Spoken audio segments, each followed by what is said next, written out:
Ah, Egypt. The land of pyramids, pharaohs, and ancient secrets.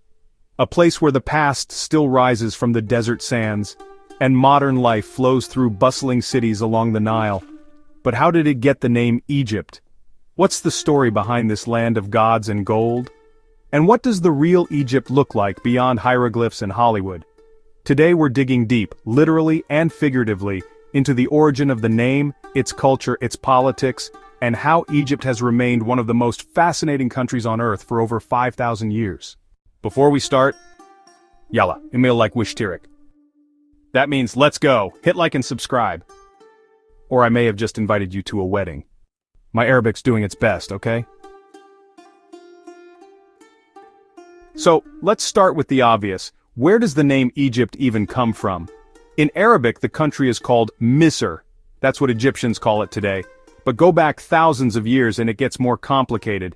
In ancient times, Egyptians called their land Kemet, which means the Black Land. Not because of skin color, but because of the rich, black soil left by the flooding of the Nile. That soil meant life, farming, civilization. So how did Kemet become Egypt? Well, the Greeks arrived and called it Aegyptos, based on a corrupted version of the ancient name Huat Ka Ptah, meaning House of the Soul of Ptah. Ptah being one of Egypt's oldest gods. Then the Romans kept using the Greek version, which over centuries became Aegyptus, and finally, Egypt. So yes, the name Egypt is actually a linguistic remix of a temple, a god, and about 2,000 years of translations. But Egypt isn't just old, it's alive. And unlike many ancient civilizations that faded away, Egypt evolved, adapted, and persisted. This is a land where the Great Pyramid of Giza, the last standing wonder of the ancient world, casts its shadow near highways and apartment blocks. It's where 21st century Egyptians sip tea, while walking past 4,000-year-old obelisks. Where Cairo traffic jams exist just a few miles from ancient tombs. It's a fusion of everything it survived: Pharaonic era, Greco-Roman, Christian, Islamic, Ottoman, and modern Arab. It's layered, rich, and complex. You'll find traditional music using instruments like the oud and qanan alongside modern Egyptian rap, booming from taxis. You'll hear prayers echoing from mosques at dawn, and laughter from cafes at midnight. And of course, there's the Nile. The river that birthed a civilization and still nourishes 100 million people today. Egypt is a republic, officially. But like many countries, reality is more complex. After centuries of monarchy and colonial rule, Egypt became a republic in 1952, following a revolution that ended the reign of King Farouk. Gamal Abdel Nasser emerged as the iconic leader, a man who mixed nationalism, socialism, and charisma to shape Egypt's modern identity. Since then, Egypt has had military-backed presidents, multiple revolutions, and a brief experiment with democratic elections following the 2011 Arab Spring, when millions flooded Tahrir Square demanding change. That led to Egypt's first elected president, Mohamed Morsi, and then his removal just a year later by Abdel Fattah el-Sisi, a military general who still holds power today. Egyptian politics are intense. Power is centralized, the press is monitored, but the people, resilient, loud, passionate. They've brought down kings and dictators. They know the weight of history and they keep demanding a future. Egypt has one of the largest and most powerful militaries in Africa and the Middle East. And its history isn't just long, it's legendary. Thousands of years ago, ancient Egypt already had organized armies, chariots, and fortress cities. Back then, being a soldier wasn't just about defense, it was about honor, and often came with a great retirement plan. In the afterlife. Fast forward to the 20th century, and Egypt played a central role in modern Middle Eastern conflicts, especially in the Arab-Israeli wars. The 1956 Suez Crisis, the 1967 Six-Day War, and the 1973 Yom Kippur War, known in Egypt as the October War, all saw Egypt flexing its military muscle. One of Egypt's most iconic leaders, President Anwar Sadat, is still remembered for launching a surprise attack across the Suez Canal in 1973. It shocked Israel, shifted political tides, and eventually led to the Camp David Accords, making Egypt the first Arab country to sign peace with Israel. With over 400,000 active personnel, state-of-the-art aircraft, a growing navy, and domestic weapons production, it's clear, Egypt takes defense very seriously. And speaking of defense, if you've ever seen photos of armored vehicles parked near the Suez Canal, That's because Egypt treats it like its golden goose. It's a vital trade route, and you bet the military guards it like a mummy guards its treasure. But Egypt's military isn't just about combat. It also steps in during national emergencies, like delivering food aid, building roads, or helping during floods. It's a bit like having an army and a public works department rolled into one. The Egyptian armed forces are also highly respected domestically. For many citizens, serving in the military is a source of pride. It even helped launch political careers like President Abdel Fattah el-Sisi, who came from the military himself and took power after the 2013 ousting of Mohamed Morsi.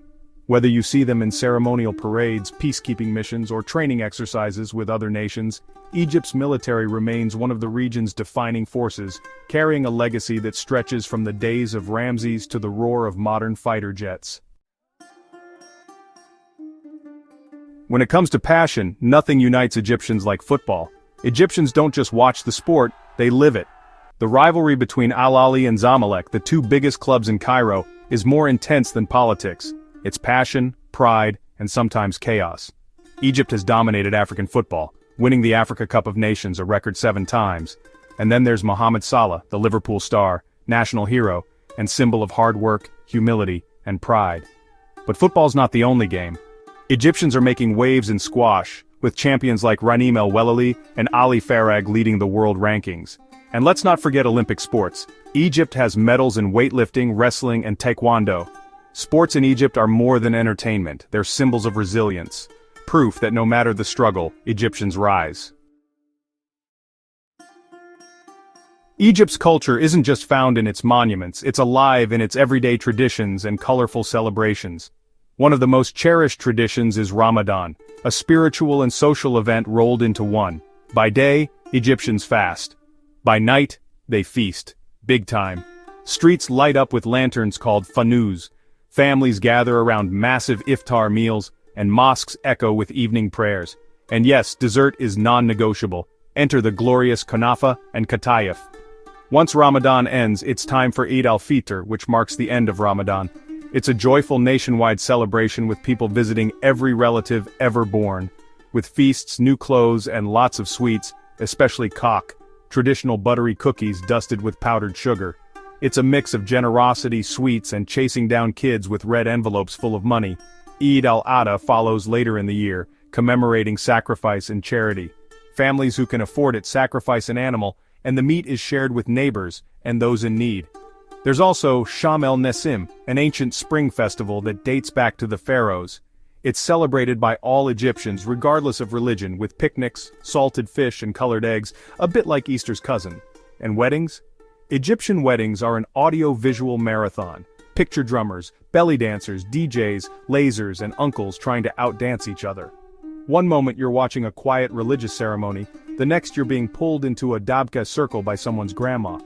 Sufi traditions, like the mesmerizing Tanura dance, also bring a spiritual flavor to Egyptian life. These whirling dances aren't just hypnotic, they're symbolic, with every spin meant to get closer to the divine. Storytelling is a living art form here, from the fables of 1001 Nights to wise old men in cafes spinning tales over a shisha pipe. Oral tradition remains a cultural heartbeat. Then there are the little things that are big things, like the infamous Egyptian sarcasm that turns even tragedy into comedy.